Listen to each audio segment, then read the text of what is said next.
నమస్తే, welcome to reality check. ప్రస్తుతం మనతో పాటు ఉన్నారు పొలిటికల్ అనలిస్ట్ పురుషోత్తం రెడ్డి గారు. నమస్తే అండి. నమస్తే స్వర్ణ గారు. సార్, ప్రస్తుతం మనము సాగునీటి ఎన్నికలకి సంబంధించిన ఫలితాలు చూసాం. టీడీపీకే పెద్ద పీట వేశారు. ఫస్ట్ ఆఫ్ ఆల్ ఏం చెప్తారు? అంటే సాగునీటి ఎన్నికల ఫలితాలు, ఎన్నికల సరళి చూసిన తర్వాత ఇంకా రాష్ట్రంలో సార్వత్రిక ఎన్నికల్లో ఎవరు గెలిస్తే ఆ తర్వాత తిరిగి ఓడిపోయేంత వరకు, లేదా తిరిగి ఎన్నికలు మరోసారి నేషనల్ ఎలక్షన్స్ లాగా జరిగితే తప్ప మిగిలిన ఎన్నికల్లో అధికారంలో ఉన్న వాళ్ళు ఎవరు అనుకుంటే వాళ్ళే గెలుస్తారు అనే ఒక సాంప్రదాయం ఆంధ్రప్రదేశ్లో ఒక స్థాయికి వచ్చేసింది. దీనికి గతంలో వైసీపీ కూడా కారణం. గతంలో వైఎస్ఆర్ పార్టీ అధికారంలో కూడా లోకల్ బాడీ ఎలక్షన్స్ను ఇదే పద్ధతిలో జరిపారు. దీంట్లో వాళ్ళకు ఇంకా 4 ఏళ్ళ అధికారంలో ఉంది కాబట్టి అప్పుడు వైసీపీకైనా ఇప్పుడు తెలుగుదేశం జనరల్ అడ్వాంటేజ్ ఉంటుంది 60-70%. కానీ వీళ్ళు ఇంకో 10-20% వేసుకొని మొత్తం కొట్టేశారు. అప్పుడు చేసినారు, అటు చేశారు. చివరికి ఆ 20% ఏమైంది, మొత్తం ఇట్లా గెలిచినారా అనే పరిస్థితికి దాపురించింది గతంలో వైసీపీ. ఇప్పుడు తెలుగుదేశం పార్టీ కూడా అదే రూట్లో పోయినట్టుగా మనకు అర్థమవుతుంది. కాకపోతే అప్పుడు ప్రతిపక్షంలో ఉన్న తెలుగుదేశం వ్యవహార శైలికి, ఇప్పుడు ఉన్న వైసీపీలో ఉన్న ప్రతిపక్ష వ్యవహార శైలికి, పర్టికులర్గా పులివెందుల్లో కూడా గెలవడం అనేది చూసినప్పుడు కొంచెం డిఫరెన్స్ అనేది ప్రతిపక్షంలో కనిపిస్తుంది తప్ప అధికార పార్టీలో మాత్రం ఒకే రకమైన పద్ధతులు మనకు కనిపిస్తాయి. సార్, మీరు అన్నట్టుగా ఒకవేళ నిజంగానే ఏదైతే సార్వత్రిక ఎన్నికల్లో, అసెంబ్లీ ఎన్నికల్లో ఫలితాలు వచ్చాయో దాన్ని బేస్ చేసుకునే ఇటువంటి దాంట్లో కూడా ఫలితాలు వచ్చిన మాట వాస్తవమే అయినప్పటికీ పులివెందుల విషయం అయితే కాస్త మనం డిఫరెంట్గా ఆలోచించాల్సిందే. రాజశేఖర రెడ్డి గారి హయాం నుంచి కూడా అక్కడ ఇటువంటి ఫలితాలను ఇప్పటి వరకు చూడలేదు. ఇది ఎవరి ఫెయిల్యూర్ అనుకోవాలి, ఎవరి సక్సెస్ అనుకోవాలి, ఏం జరుగుండొచ్చు అనుకోవచ్చు? పులివెందుల ఎపిసోడ్లో నేను ఇంతకుముందు ప్రస్తావించినట్టు అక్కడ కూడా ఏంటి, సాగునీటి ఎన్నికలు ఏం చేయాలంటే రైతులు నామినేషన్ వేయాలి. నామినేషన్ రైతు వేయాలంటే ఆ ప్రాంతంలో ఉన్నట్టు విఆర్ఓ న్యూట్ జ్యూస్ సర్టిఫికేట్, మామూలుగా పన్నులు ఉంటాయి కదా రైతులకి, నీటి పన్నులు, నీటి తీరువ పన్నులు, ఆ పన్నులు కట్టేసున్నా కట్టకపోయినా న్యూట్ జ్యూస్ సర్టిఫికేట్ తీయాలి పోటీ చేసేవాళ్ళు. న్యూట్ జ్యూస్ సర్టిఫికేట్ వైసీపీతో పోటీ చేస్తారనే వాళ్ళు ఎవరికి అధికారులు ఇవ్వలేదు అనేది వైసీపీ యొక్క ప్రధాన. ఆ నోటీస్ ఇవ్వకపోతే నామినేషన్ ఇవ్వలేడు కదా అనేది ఒకటి. రెండో పాయింట్, మేము కొంత చోట గొడవబడి తెచ్చుకున్నా దాన్ని చించేశారు ఆ నోటీస్ సర్టిఫికేట్, అందువల్ల నామినేషన్ ఇవ్వలేకపోయినా అన్నింటిలో వాళ్ళు గెలిచారు అన్నారు. ఇది జరుగుంటే ప్రభుత్వాన్ని తప్పట్టచ్చు. ఇది జరిగి వాళ్ళు చెప్పినట్టు కాకపోయినా మొత్తం అధికార యంత్రాంగాన్ని ఉపయోగించుకున్నారనేది పులివెందుల ఎన్నికలు బట్టి చూస్తే అర్థమవుతుంది. అయితే ఇక్కడ వైసీపీ ఏమి నేర్చుకోవాలి? వాళ్ళు దౌర్జన్యం చేశారు, వాళ్ళు అధికారాన్ని ఉపయోగించుకున్నారు. మరి ప్రతిఘటన ఎక్కడ? ప్రతిఘటన పోయి కొట్లాడుకోవాలి కావాల్సిన ప్రజాస్వామ్య ప్రతిఘటన, నిరసన తెలియజేయచ్చు, ధర్నా చేయొచ్చు, అనేక రూపాల్లో ప్రశ్నించవచ్చు. గతం తెలుగుదేశం పార్టీ చేసింది కదా. మీరు ఇనానమస్ చేసినప్పుడు పోటీ చేసినా చేయకపోయినా మొత్తం అన్యాయం చేసేసినారు, రాజ్యాంగాన్ని కూలీ చేశారు, మొత్తం రాష్ట్రం అంతా ప్రాపగండా చేశారు కదా. మీరు 10-20% మంది అన్యాయంగా ఇనానమస్ అయితే ఇనానమస్ అయిన వాళ్ళందరినీ ఆ ఘాట్లో కట్టేయగలిగినారు. కానీ మీరు కనీసం ప్రయత్నం కూడా చేయలేదు. పులివెందుల్లో ఎందుకు జరిగిందంటే 2 కారణాలు స్వర్ణ. ఒకటి, పులివెందుల్లో జగన్మోహన్ రెడ్డి గారికి ఇది పెద్ద లెసన్. జగన్మోహన్ రెడ్డి గారు ప్రజల్లో విశ్వాసాన్ని కోల్పోలా, పార్టీ శ్రేణుల్లో పార్టీ నాయకుల విశ్వాసాన్ని కోల్పోయినట్టు అది పులివెందులో క్లియర్గా కనిపిస్తాను. పులివెందుల ప్రజలకు ఒక ప్రత్యేకత ఉంది. మీరు అన్నట్టు రాజశేఖర రెడ్డి గారు రాజకీయాలు ప్రస్తావన రాని నుంచి వాళ్ళు ఏ పార్టీ అయినా వాళ్ళు తప్ప ఇంకెవరు ఆ ప్రాంతంలో గెలవలేనటువంటి నియోజకవర్గంలో ఈరోజు ఒక్క సీటు కూడా గెలవలేని పరిస్థితికి నెట్టడం దయనీయమైన పరిస్థితి నెట్టేస్తుంది. అధికార దుర్వినియోగాలు చేస్తుండొచ్చు, ప్రతిఘటన ఎక్కడ కనపడలేదే. ఎందుకు కనపడలేదంటే వైసీపీ శ్రేణులందరూ కొన్ని రకాల భయాలు ఉన్నాయి. మొదటిది ఏంటంటే వాళ్ళ అధికార పార్టీకి భయం లేదు, అధికారానికి భయం లేదు, వాళ్ళ భయం అంతా జగనే. ఎందుకు అంటే అధికారంలో జగన్మోహన్ రెడ్డి గారు ఉన్నప్పుడు ఆయన వ్యవహరించిన తీరు వల్ల కార్యకర్తలకు, నాయకులకు పూర్తిగా దూరం అయినాడు. పూర్తిగా దూరం కావడం వల్ల, అది పులివెందులకు కూడా దూరం అవడం వల్ల ఈరోజు కొట్లాడతాం, కేసులు పెట్టించుకుంటాం, నిలబడతాం, మళ్ళీ జగన్ గారు అధికారంకి వస్తారు, మా పరిస్థితి ఏంటి, మళ్ళీ మొదటికి వస్తుంది కదా, జగన్ కలవాలవా, పులివెందులో అనుకోవడం విషాదం అనిపిస్తుంది. గత ఎన్నికల్లో చంద్రబాబు నాయుడు గారు వీళ్ళు అన్యాయంగా గెలిచారు ఇనానమస్లు అన్నారు కదా, ఎంపీటీసీ జడ్పీటీసీ వైసీపీలో. ప్రతి చోట టెలికాన్ఫరెన్స్ పెట్టి చంద్రబాబు నాయుడు గారు తిరుపతి, చంద్రగిరి, ఏ నియోజకవర్గాలు ఎమ్మెల్యే క్యాండిడేట్ పిలుస్తాడు, నియోజకవర్గ ఇన్ఛార్జ్ పిలుస్తాడు టెలికాన్ఫరెన్స్ లో, ఎందుకు పోటీ చేయట్లేదు, మీ వెనకాల మేము ఉన్నాం కానీ అని భరోసా, బెదిరింపు, హెచ్చరిక. ఆడ ఎమ్మెల్యే క్యాండిడేట్ చేయకపోతే ఇంకొక లైన్లో తీసుకుంటాడు. 50-60 మంది ఉంటారు, నువ్వేం చేస్తున్నావు, నేను దీపతి నీ తాట తీస్తా, భరోసా తాడదీస్తా రెండు చెప్పాడు చంద్రబాబు నాయుడు. ఈ రోజు జగన్మోహన్ రెడ్డి గారు ఏ నియోజకవర్గాన పోటీ చేసి ఏ కార్యకర్తలన్నా ఇట్లా మాట్లాడే పరిస్థితి ఉందా? మాట్లాడమని చూద్దాం. మాట్లాడలేడు. ఎందుకు మాట్లాడలేడు? ఆయన వాళ్ళ పార్టీ చుట్టూ ఉన్న రామకృష్ణారెడ్డి గారికో విజయసాయి రెడ్డికో సుబ్బారెడ్డికో చెప్తారు, వాళ్ళు జిల్లా ఎమ్మెల్యే నీరు చెప్తారు, అంతే గప్ చెప్పు. మళ్ళీ ఎమ్మెల్యే కానీ పోయి ఎవరికైనా కార్యకర్త చెప్పాడు మా చేసిన వాళ్ళు 5 ఏళ్ళు అంటారు, మిమ్మల్ని నమ్ముకోడు పోటీ చేయాలని అంటారు. అంటే ఎంత విడిపోయింది చూడు. చంద్రబాబు నాయుడు పార్టీని నడపడానికి జగన్ గారి పార్టీ నడికి ఎంత వ్యత్యాసం ఉంది. పులివెందులకు ఒక ప్రత్యేకత ఉంది స్వర్ణ గారు. పులివెందులో లేదంటే రాజశేఖర రెడ్డి గారు ముఖ్యమంత్రిగా ఉన్నప్పుడు ఒక కథ ఉంది. ఒక ఆయన చెప్పాడు నాకు, పులివెందుల నుంచి ఎవరో ఒక పెద్ద పర్సనాలిటీ రాజశేఖర రెడ్డి బాగా తెలిసిన ఆయన ప్రజా దర్బార్లో కలిసిరంట. కలిసి ఏరా అరే ఒరే అంటారు రాయలసీమలో, ఏరా ఇట్లా వచ్చినావంటే ఏ లేదురా సినిమా థియేటర్ టికెట్ వేయలేదు నాకు ముఖ్యమంత్రి రాజశేఖర రెడ్డి, నాకు టికెట్ కావాలి పులివెందుడు వస్తే ముఖ్యమంత్రి టికెట్ లేదని. ఏం కర్మరా బాబు ముఖ్యమంత్రిని అడిగే కోరిక లేదని ఆయన అక్కడి నుంచి ఏర్పాటు చేసి ఈ సినిమా చూపించి బిర్యానీ చేసి పంపించినాడు. ఆ లెవెల్ అటాచ్మెంట్ ఉన్నటువంటి రాజశేఖర రెడ్డి వారసుడు ఈరోజు దర్శనమే లేదు. కాబట్టి ఖచ్చితంగా జగన్మోహన్ రెడ్డి గారి కేడర్కి దూరం అయినాడు. ఆ భరోసా లేకపోవడం ఈరోజు పులివెందుల్లో ఈ పరిస్థితి వచ్చింది అనేది క్లియర్ గా అర్థం. సార్ యాక్చువల్ గా చెప్పాలంటే రాజకీయాల ఈ గ్రాఫ్ అనేది ఆటోమేటిక్ గాను ఓవర్ నైట్ లోనూ పడిపోయేది కాదు, రైట్? అది నెమ్మదిగా తగ్గుతూ వస్తుందని ఎప్పటి నుంచో మీలాంటి సీనియర్ జర్నలిస్టులు కావచ్చు, లేకపోతే పొలిటికల్ అనలిస్టులు కావచ్చు చెబుతూనే ఉన్నారు. అయినప్పటికీ ఇంత కూడా స్పందించదు. ఒక రకంగా చెప్పడం ఒకలాంటి ఓవర్ కాన్ఫిడెన్స్తో ఎవరి మాట వినని మనస్తత్వం జగన్మోహన్ రెడ్డి గారిదని ఇప్పటికే చెబుతూ ఉన్న నేపథ్యంలో ఆ పందాలో వెళ్ళడం వల్లే సొంత నియోజకవర్గం మీద కూడా పట్టు కోల్పోయే పరిస్థితికి జగన్మోహన్ రెడ్డి గారు వెళ్ళిపోయారా? ఇక్కడ 2 పాయింట్లు ఉన్నాయి. పులివెందుల్లో ఈ రోజుకి కూడా జగన్ ప్రజల విశ్వాసాన్ని కోల్పోలేదు. అందుకు బెస్ట్ ఎగ్జాంపుల్ మొన్న జరిగిన ఎమ్మెల్యే ఎన్నికలు. రాష్ట్రంలో ఘోర పరాజయం. కడప జిల్లాలో మెజారిటీ సీట్లు పోయినాయి, అయినా 60,000 మెజారిటీ గెలిచినాడు. 10,000కు 15,000కు పడిపోవాల్సింది. 60,000 అంటే పైపించి వాళ్ళ చెల్లెలు కూడా అదనంగా ఇన్ని ఉన్న 60,000 మెజారిటీ పైన గెలిచినాడు. కడప ఎంపీ గెలవడానికి కూడా పులివెందులే కాదు. జగన్ పట్ల ప్రజల విశ్వాసం, కార్యకర్తలు కూడా జగన్ పట్ల నమ్మకుంది. జగన్ మారడని ఎవరి మాట వినడనేది తప్పు. జగన్ మారడు, అందరి మాట బాగా వింటాడు, సమస్యలు అందరిని కలవడు. సమస్యలు అంటే ఎవరు పోయి చెప్పినా జగన్ వింటాడు, విశ్వాసం తీసుకుంటాడు, భరోసా ఇస్తాడు. సమస్యలో జగన్ దర్శనం దొరకదు. దర్శనం దొరికితే దేవుడు ఆశీర్వదిస్తాడు. మన దేవుడు దర్శనం ఇడు. ఆయనకి కేడర్కి మధ్య బారికేడ్లు ఉన్నాయి. బహుశా చెట్లు దుర్భేద్యమైన బ్యారికేడ్. పాకిస్తాన్ ఇండియా బార్డర్లకు కూడా అంత బ్యారికేడ్స్ ఉండవు. అంత బ్యారికేడ్లు పెట్టుకున్నాడు, ఎవరిని కలవలేని పరిస్థితి. కాబట్టి ఈ పరిస్థితి ఉంటే జగన్మోహన్ రెడ్డి గారు బెడ్రూమ్లో కూడా పోయే చనువు ఉన్న కార్యకర్తలు కూడా చుట్టుపక్కల దయాదాక్షిణ్యాలతో కలవాల్సిన పరిస్థితి వస్తే వాళ్ళు ఎట్లా సహిస్తారు? కాబట్టి అది ప్రాబ్లం. జగన్మోహన్ రెడ్డి వ్యక్తిగతంగా బాగా చేస్తాడు, కాన్ఫిడెన్స్ ఇస్తాడు. ఒకసారి జగన్ కలిసేసిందంటే ఇంక 10 ఏళ్ళు పనిచేస్తాడు. అంత భరోసా ఇస్తాడు, అంత ఆకర్షణీయ శక్తి ఉంది. ప్రజల విశ్వాసం కోల్పోలేదు. దాని బెస్ట్ ఎగ్జాంపుల్ 60,000 మెజారిటీ. సమస్యల్లో వాళ్ళకి ఈయనకి మధ్య బ్యారికేడ్, ఆ బ్యారికేడ్లు ఆయన తొలగించుకోవాలి. అది తొలగించుకోకపోతే భయం. ఇప్పుడు వాళ్ళ అధికారులు గెలిచినారు, మనం వస్తే మనం చూసుకున్నాం, ఎందుకు గొడవ అనే పరిస్థితి వచ్చేసింది వైసీపీ కేడర్ పరిస్థితి. రైట్. ఇంతకుముందు మీరు అన్నట్టు పురుషోత్తం సార్, ఒకవేళ అధికారంలో ఒక పార్టీ ఉన్నప్పుడు ఆ అధికారానికి సంబంధించిన పార్టీలే ఇలా ఫలితాల్లో మనం ఫలితాలు చూస్తూ ఉన్నట్లయితే ఇంకెందుకు ఈ ఎన్నికలు? రైట్, అంత అవసరం అంటారా? జెన్యున్ క్వశ్చన్ ఏంటంటే ఇందులో ఇట్లా చేసే బదులు నామినేటెడ్ చేసేవచ్చు కదా. అవును, టీటీడీ నామినేటెడ్ పోస్టు, తొడా చైర్మన్ నామినేటెడ్ పోస్టు, ఇట్లా నామినేటెడ్ లాగా జడ్పీ తొడా చైర్మన్ మున్సిపల్ చేస్తే సరిపోతుంది అనే భావన అయితే మాత్రం అది తెలుగుదేశం అనలేం. గతంలో వైసీపీ వాళ్ళు చేశారు. ఇప్పుడు అయితే అధికార పార్టీ జగన్మోహన్ రెడ్డి గారి నాయకత్వంలో జరిగిన ఇనానమస్ ఆదర్శంగా తీసుకోవడం కాదు, అనుభవంగా తీసుకోవాలి. ఆ రకంగా ఇనానమస్ గా జగన్ గారు చేసిన కాలంలో జరిగిన లాభం నష్టం ఏంటో తెలుసా? మామూలుగా పోటీలో పెడితే పవర్ఫుల్ వ్యక్తులు పెడతారు, ఎవరైనా పోటీలు గెలవాలి కదా. ఇప్పుడు ఎప్పుడైతే ఇనానమస్ మన ఇష్టం వచ్చిన చేసుకోవాలనుకున్నారు అధికార పార్టీ ఎమ్మెల్యేలు చేశారు, వాడు కావాల్సిన పెట్టుకున్నారు. దానివల్ల కెపాసిటీ ఉన్నోడు ఇంట్లో కూర్చున్నాడు, కెపాసిటీ లేనివాడు చైర్మన్లు అయిపోయినారు, 5 ఏళ్ళు అనుభవించినారు, ఎలక్షన్లో వాళ్ళకి కార్డు వదిలేసినారు. ఈ కెపాసిటీ ఉన్నోడు అసంతృప్తితో పనిచేయలేదు. రేపు తెలుగుదేశం పార్టీ కూడా ఈ అనుభవాలు కొనసాగిస్తే మీ పరిస్థితి కూడా అదే. ఎలక్షన్ ఫెయిర్గా జరిగితే పర్ఫెక్ట్ లీడర్ రంగంలో ఉంటాడు, కొట్లాడుకోవడం తాడో పెడ తేల్చుకుంటాడు. అంతకన్నా మించి ప్రజల పల్స్ అర్థమవుతుంది మీకు కోపంగా ఉన్నారా లేదనేది. ఇప్పుడు ఏం అర్థం కాదు. 90% గెలిచారంటే వాళ్ళు చెప్పారు కదా, వై నాట్ 175 ఎందుకన్నాడు జగన్?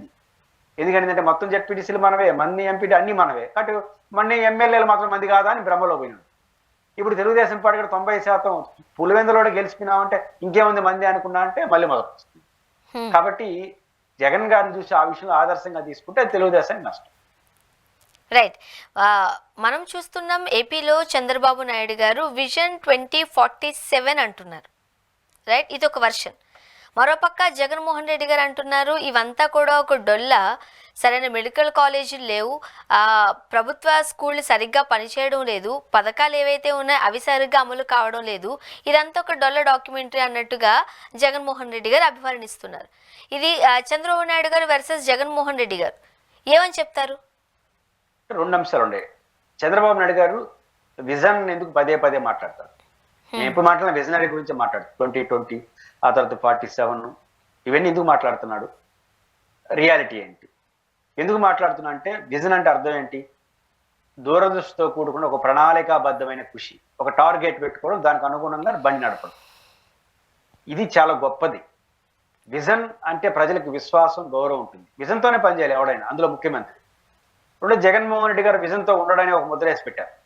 తన ప్రత్యర్థికి విజన్ లేదు, నాకు మాత్రం విజన్ ఉందని చెప్పడం ద్వారా ప్రజల ఆకర్షణ చేసుకోవడం ప్రైమరీ లక్ష్యం.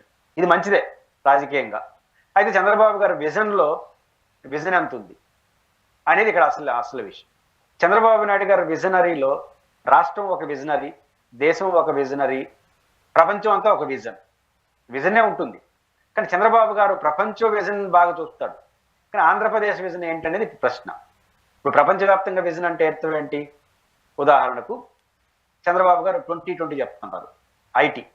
ప్రపంచం అంతా భవిష్యత్తులో ఐటీ అవుతున్న విషయం ఆ రోజు చంద్రబాబుకి తెలుసు, ఆ రోజు ఉన్న యాక్టివ్ ఉన్న వాళ్ళు ఎవరికైనా తెలుసు. ప్రపంచవ్యాప్తంగా ఐటీ వస్తా ఉంది కాబట్టి ఈయన ఐటీ గురించి మాట్లాడేసి ఇప్పుడు ఏమంటున్నాడు? నేను ఆ రోజు ఐటీ అంటే అందరూ నవ్వుకున్నారు, ఈరోజు అందరూ ఐటీ చుట్టూ తిరుగుతున్నారు. అంటే ఐటీని సృష్టించాడా ఏంది? మరి ఎస్ఎం కృష్ణ గారు బెంగళూరులో, మన హైదరాబాద్ కన్నా బెస్ట్ అయింది ఫస్ట్ బెంగళూరు, ఆ తర్వాత చెన్నై, ఆ తర్వాత 3వ ప్లేస్ హైదరాబాద్. మరి ఎస్ఎం కృష్ణ ఐటీ కనిపెట్టలేదా? డిఎంకే అధినేత కరుణానిధి, ఆయనకి ఇంగ్లీష్ గారు రాదు, వచ్చో రాదు కానీ ఆయన ఇప్పుడు ఇంగ్లీష్ తమిళ్లోనే మాట్లాడతారు. మరి ఆయన పంచికట్టుకుని ఆయన చూస్తే ఏదో పాత మూతబారి రైతులాగా కనిపిస్తారు. మరి అద్భుత చెన్నై మనకన్నా బెటర్గా ఉంది కదా ఐటీ. ఇక్కడ పాయింట్ ఏంటంటే ప్రపంచంలో జరుగుతున్న ఒక మార్పుని చంద్రబాబు గారు పదే పదే మాట్లాడడం ద్వారా అదంతా నేనే అంటాడు. అది వస్తుంది సమస్య. అందువల్ల ప్రపంచంలో జరిగే విషయాలు మాట్లాడేస్తాడు. ఇప్పుడు లేటెస్ట్ విషయాలకు రండి. రోబోటిక్ అనేది భవిష్యత్తు ప్రపంచం అని మీకు తెలీదా? నాకు తెలీదా? ప్రపంచం అంతా ఇంకా రోబోటిక్కే కదా. అమెరికాలో ఆల్రెడీ మానవరహిత డ్రైవింగ్ కార్లు వచ్చేసినాయి, భవిష్యత్తులో భారతదేశంలో వస్తాయి. ఇప్పుడు భవిష్యత్తు అంతా రోబోలని నేను అంటాను, అవును నువ్వు అంటావు. రేపు 10 ఏళ్ళ తర్వాత మీ ఇద్దరు ఎప్పుడో అన్నాము ఏహా టీవీలో కూర్చొని అంటే ఏమైనా అర్థం ఉందా? మన ఇద్దరు అన్నీ అనకపోయినా రోబో వస్తుంది. అంటే ప్రపంచంలో జరుగుతున్న ఒక మార్పుని పదే పదే మాట్లాడి నేను అప్పుడే చెప్పినాను అన్నట్టుంటుంది చంద్రబాబు గారి వ్యవహారం. అయితే మీరు ప్రస్తావించినట్టు రియాలిటీ ఏంటి? ఇప్పుడు ఆంధ్రప్రదేశ్కి ఏ విజన్ కావాలి? Robo okay, IT okay, solar విద్యుత్తు ఓకే, ఇది సార్వజనీనమైన విజన్. పర్టికులర్గా విజన్ ఏం కావాలి ఆంధ్రప్రదేశ్కి? నేను రాయలసీమలో ఉన్నా. రాయలసీమలో 98 లక్షల ఎకరాలకు సాగు యోగ్య భూమి ఉంది, 10 లక్షల ఎకరాలకు కానీ నీళ్లు పండట్లేదు. 98 లక్షల ఎకరాలకు నీళ్ళు అట్టిస్తారు. దానికి అనుగుణంగా వ్యవసాయం ఎట్లా అభివృద్ధి చెందుతుంది, దానికి అనుగుణంగా పరిశ్రమలు, శ్రీ సిటీ, ఒక కొప్పర్తి ఎట్లా వస్తాయి, అమరావతి రాజధాని దాని విజన్ ఏంటి, పోలవరం ఎట్లా పూర్తుంది దాని విజన్ ఏంటి? అంటే ఆంధ్రప్రదేశ్లో ఉన్న పర్టికులర్ విజన్స్, అంతర్జాతీయ విజన్ కాదు. ఆంధ్రప్రదేశ్ విజన్ ఫస్ట్ కావాలి. అంతర్జాతీయ విజన్ అవగాహనలో ఉండాలి, ఆంధ్రప్రదేశ్ అవగాహన ప్రైమరీగా ఉండాలి. చంద్రబాబు గారు ఆంధ్రప్రదేశ్ విజన్ కన్నా అంతర్జాతీయ విజన్ బాగా చెప్తారు. కాబట్టి ఆంధ్రప్రదేశ్ విజన్ పట్ల స్పష్టంగా చెప్పాలి, దాని ప్రాక్టికాలిటీ, దాని గ్రౌండ్ కూడా ప్రిపేర్ చేయాలి.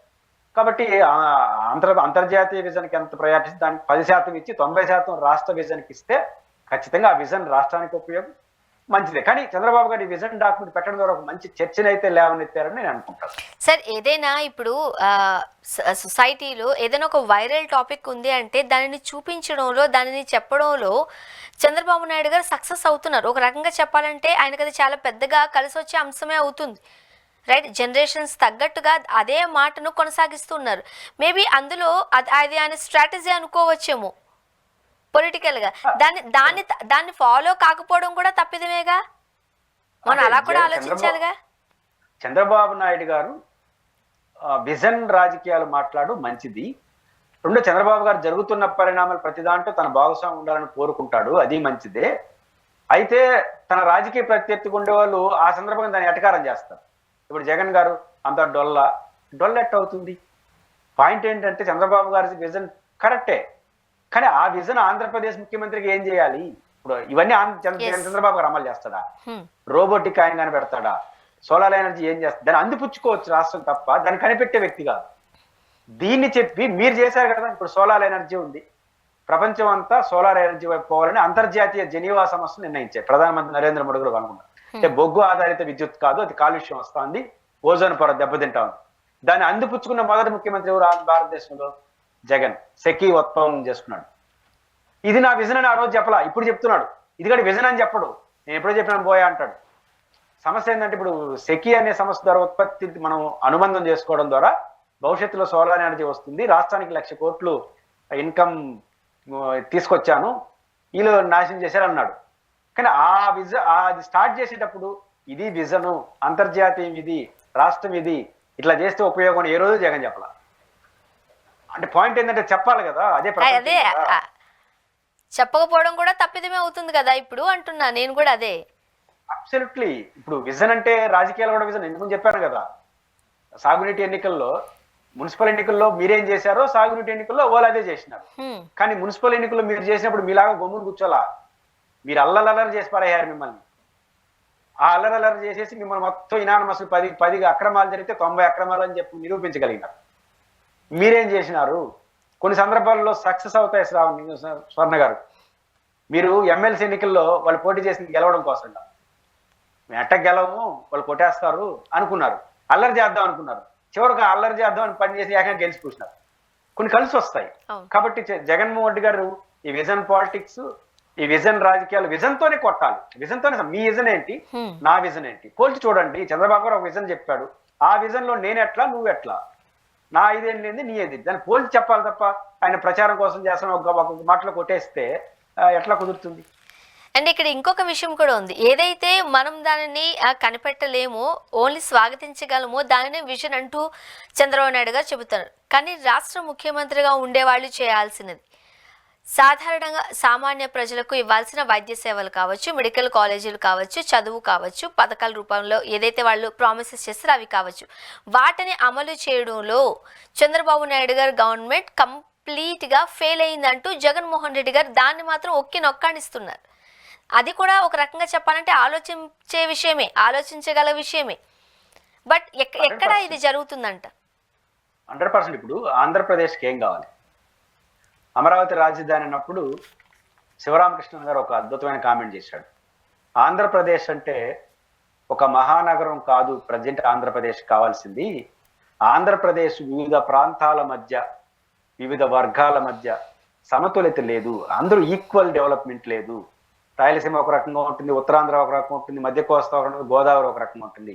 ఈ ప్రాంతాల మధ్య సమతుల్యత సాధించాలి, అభివృద్ధి మధ్య సమతుల్యత సాధించాలి, క్లస్టర్గా విడగొట్టాలి, రాష్ట్రాన్ని ఒక మోడల్గా అభివృద్ధి చేయడానికి ఇప్పుడు నగరం కాదు కావాల్సింది, నీటి ప్రాజెక్టులు, ప్రాంతాల, ఇవన్నీ చెప్పినాడు.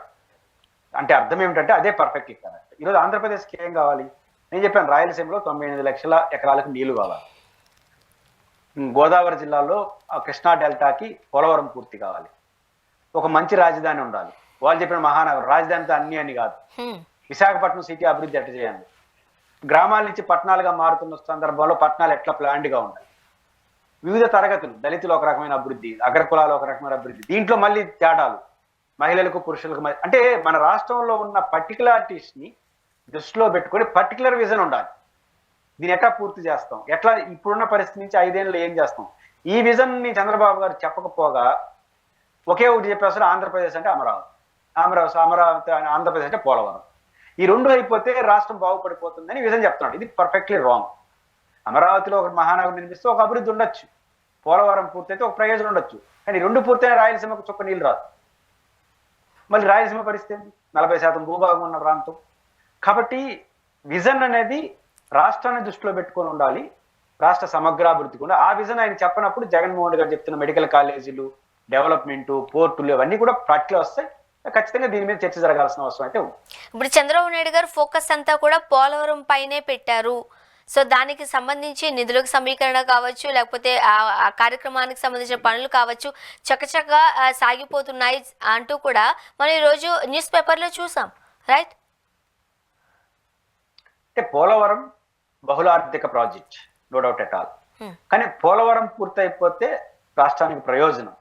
కానీ కృష్ణా డెల్టా, గోదావరి డెల్టాలకి మాత్రమే అది సాగునీటి అందిస్తుంది. అంటే పెద్దదే, చిన్న గోదావరి జిల్లాలో కృష్ణా డెల్టా అంటే ధాన్యాగారం, యాక్సెప్టబుల్. విశాఖపట్నం సిటీ నీటి సమస్య పరిష్కరిస్తుంది. కానీ అది చూపించేసి రాయలసీమలో కొన్ని నీళ్ళు వస్తుందంటే ఎట్లా? ఎందుకంటే రాయలసీమ సముద్ర మట్టానికి 90 అడుగుల ఎత్తులో ఉంటుంది. గోదావరి రాయలసీమకు 900 అడుగుల కింద ఉంటుంది.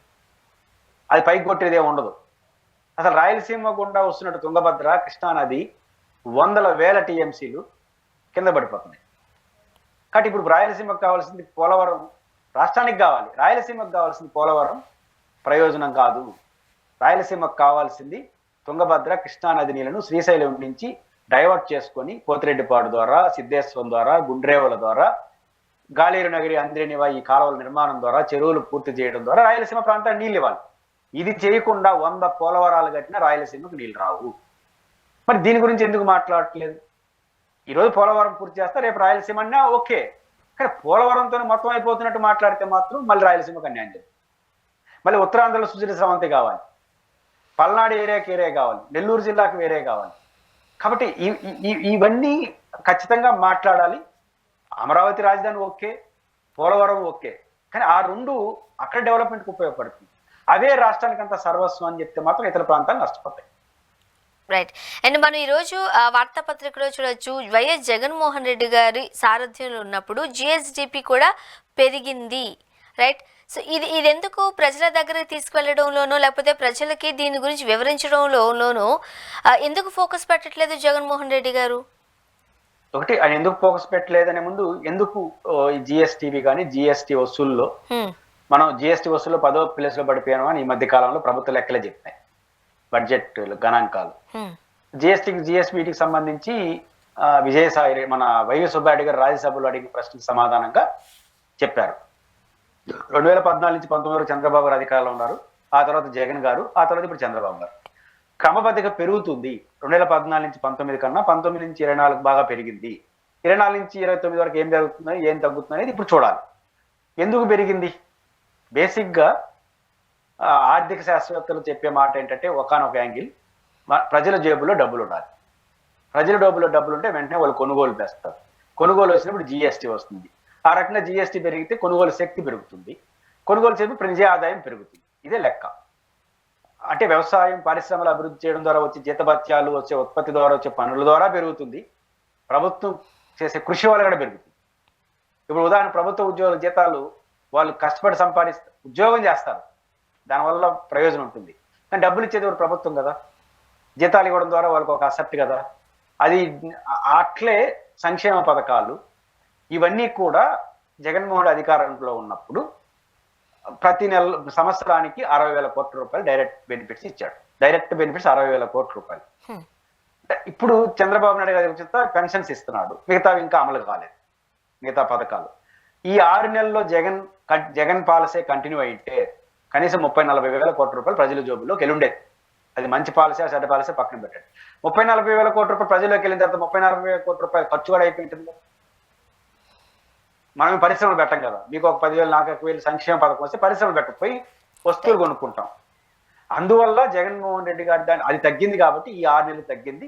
జగన్మోహన్ రెడ్డి గారి పీరియడ్లో ఈ సంవత్సరానికి 60,000 కోట్ల రూపాయలు ప్రజల్లోకి వెళ్ళడం, దీని ద్వారా ఉత్పత్తి క్రియేట్ అయింది, కొనుగోలు జరిగింది, అది జిఎస్టీబీలో రూపంలో కనపడింది. కాబట్టి ఆ పెరుగుదల అనేది కన్ఫర్మ్ గా జరుగుతుంది. దాని కొనసాగింపుగా మనం చూడాలి. రైట్. అండ్ హోంమంత్రి అనిత గారు చేసిన వ్యాఖ్యలు కూడా కాస్త ఎలా ఉన్నాయన్నది మీరు చెప్పాలి. మగవాళ్ళని సక్రమంగా పెంచాలి. ఈరోజు స్మగ్లింగ్ సినిమాలు తీస్తున్న వాళ్ళు లేకపోతే దానికి సంబంధించిన వాళ్ళు హీరోలు అయిపోతున్నారు అంటూ కూడా వ్యాఖ్యానించారు. ఈ వ్యాఖ్యలను ఎలా చూడాలంటారు? అంటే రెండు, ఒకటి హితోబోధ కరెక్ట్ కాదు. హితోబోధ ఎప్పుడన్నా స్కూల్లో పిల్లలను ఉద్దేశించి లేదా ఒక సభలో ప్రజలను ఉద్దేశించి మీరంతా బాగుండండి, మంచిగా బతకండి, సంస్కారవంతమైన జీవితాన్ని గడపండి, ఆవేశాలకు లోను, ఇవన్నీ జనరల్.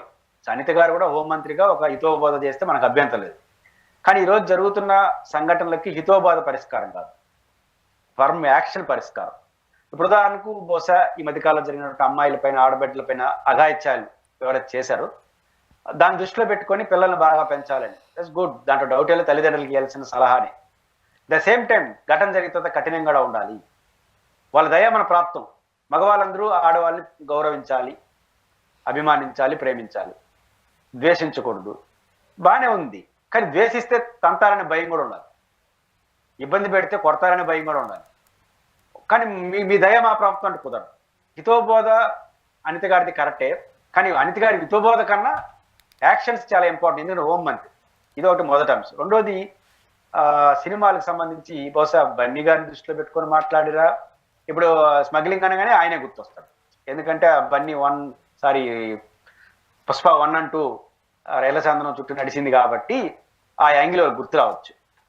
కానీ అది కరెక్ట్ కాదని తను భావించినప్పుడు మన పార్టీలో ఉన్న పవన్ కళ్యాణ్ గారు చేసిన సినిమాలన్నీ కరెక్టా?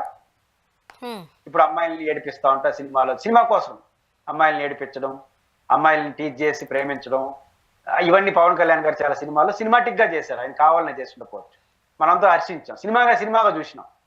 మరి పవన్ కళ్యాణ్ గారు ఇప్పుడు చెప్పారు కదా, మగవాళ్ళని ఇంట్లో వాళ్ళు బాగా సంస్కారవంతంగా పెంచాలి, విద్యా బుద్ధుల్ని బాగుండాలన్నారు కదా.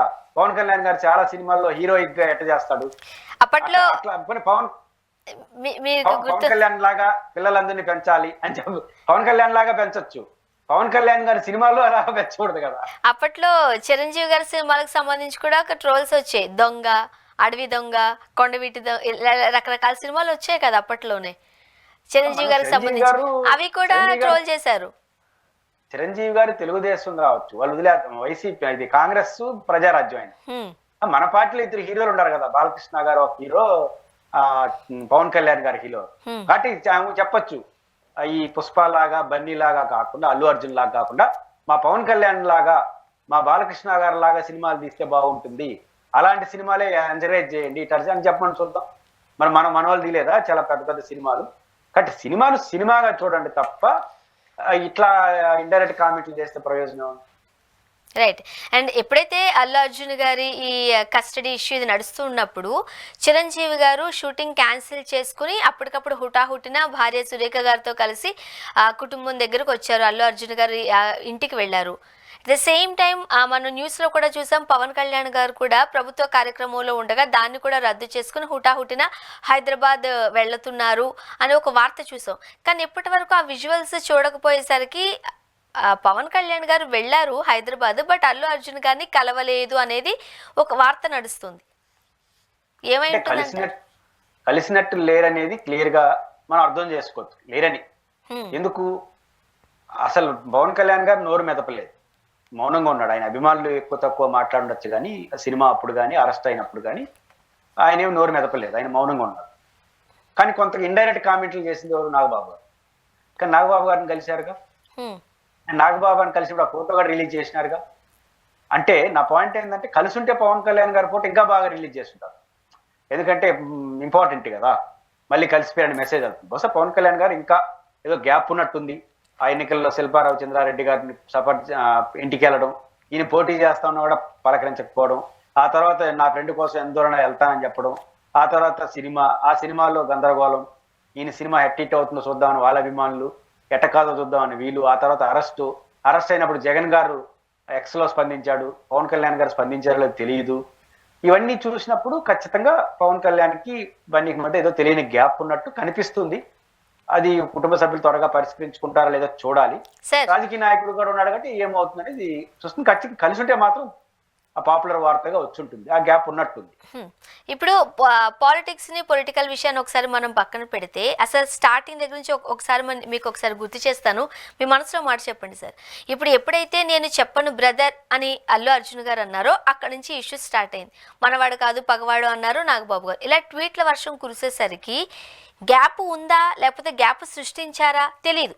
కాకపోతే ఖచ్చితంగా ఎవరైతే ఒక వర్గం వాళ్ళు ఉన్నారో వాళ్ళందరూ ఖచ్చితంగా పుష్ప 2ని మేము అడ్డుకుంటాము, ఆడనివ్వము అని బహిరంగంగానే మాట్లాడారు. రైట్. ఇప్పుడు అల్లు అర్జున్ గారికి ఒక కష్టం వచ్చింది. కష్టం రాగానే కుటుంబం అంతా ఒక్కటైపోలే. ఇప్పుడు పవన్ కళ్యాణ్ గారి విషయం పక్కన పెట్టేద్దాం, బట్ వెంటనే హుటాహుటిన బయలుదేరారు అన్న ఒక కన్సర్న్ అయితే మన వార్తల్లో చూసాం. నాగబాబు గారు, అల్లు అర్జున్ గారు చాలా మంచిగా మాట్లాడుకున్నారు, నవ్వుకుంటూ మాట్లాడుకుంటున్న సందర్భం చూసాం. చిరంజీవి గారు ఇంటికి వెళ్ళారు. నిన్న మళ్ళీ అల్లు అర్జున్ గారు భార్యతో కలిసి చిరంజీవి గారి ఇంటికి వెళ్ళారు, నాగబాబు గారి ఇంటికి అంటే కుటుంబం అంతా కలిసిపోయిందిగా. బట్ ఇక్కడ ఫ్యాన్స్ ఏమయ్యారంటారు? ఫ్యాన్స్ మేము ఆడనివ్వమన్నారు, మీకోసం మేము పోరాడతామన్నారు, మీకోసం మేము ఉన్నామన్నారు. ఇక్కడ ఎవరు ఏమయ్యారు? ఫ్యాన్స్ కి విచక్షణ పరిజ్ఞానం ఏ ఫ్యాన్స్ కి ఉండదు. ఈ ఫ్యాన్స్ ఆ ఫ్యాన్స్ అని కాదు, ఏ ఫ్యాన్స్ కి ఉండదు. వాళ్ళ హీరో బాగున్నా బాగాలేకపోయినా మంచిదే అంటారు, మా హీరో ఏం చేస్తే అది కరెక్ట్ అంటారు. కానీ ఫ్యాన్స్ గుర్తుపెట్టుకోవాల్సిన 2 పాయింట్లు. ఒకటి, మీరు అనుకుంటే సినిమా హిట్ కావడం, మీరు అనుకుంటే ఫెయిల్ కావడం జరగదు. మీ హీరోనే మీరు గెలిపించలేదు. ఇప్పుడు పవన్ కళ్యాణ్ గారు ఎన్ని సినిమాలు ఫెయిల్ కాలేదు, ఎన్ని సినిమాలు హిట్ కాలేదు. ఫ్యాన్సే గెలిచేటి కంటే ప్రతి సినిమాను విజయం సాధిస్తారు కదా. కాబట్టి ఫ్యాన్స్ చేతుల్లో జయాపజయాలు ఉండవు. 2, మీ అనుభవం కూడా దృష్టిలో పెట్టుకుంటే ఇప్పుడు ఈ రోజు కాకపోతే రేపైనా పవన్ కళ్యాణ్ గారు కలుస్తారు, కలిసిపోతారు, కలిసిపోవాలనే కోరుకుంటాం. రాజకీయంగా విభేదించుకోవచ్చు కానీ వాళ్ళ మధ్య గ్యాప్ ఉండాల్సిన అవసరం లేదు. కలుస్తారని ఆశిద్దాం. కానీ కలిసినప్పుడు మన ముఖం యాడ్ పెట్టుకుంటాం. కాబట్టి ఫ్యాన్స్ మీ హీరోని అభిమానించండి, మీ హీరోల నటన అభిమానించండి తప్ప మీ చేతిలో లేని దాన్ని పైకెత్తుకొని టీవీలు మైకులు పెట్టిన వెంటనే పూనకం వచ్చినట్టు ఏది పడితే అది మాట్లాడి అన్నెసరీ కన్ఫ్యూజ్ చేసుకుంటే నష్టపోయేది మీరే. తర్వాత వాళ్ళందరూ ఒకటైపోతారు, మీరు మాత్రం కొట్టుకుంటూ ఉంటారు. కాబట్టి ఈ విషయంలో ఫ్యాన్స్ ఆలోచించుకుంటే మంచిది, ఆలోచించకపోతే వాళ్ళు నష్టపోతారు. థ్యాంక్ యూ సో మచ్ అండి పురుషోత్తం రెడ్డి గారు, మీ అభిప్రాయాలు మాతో పంచుకున్నారు. Thank you very much. ఇది వాటి రియాలిటీ చెక్. Stay tuned.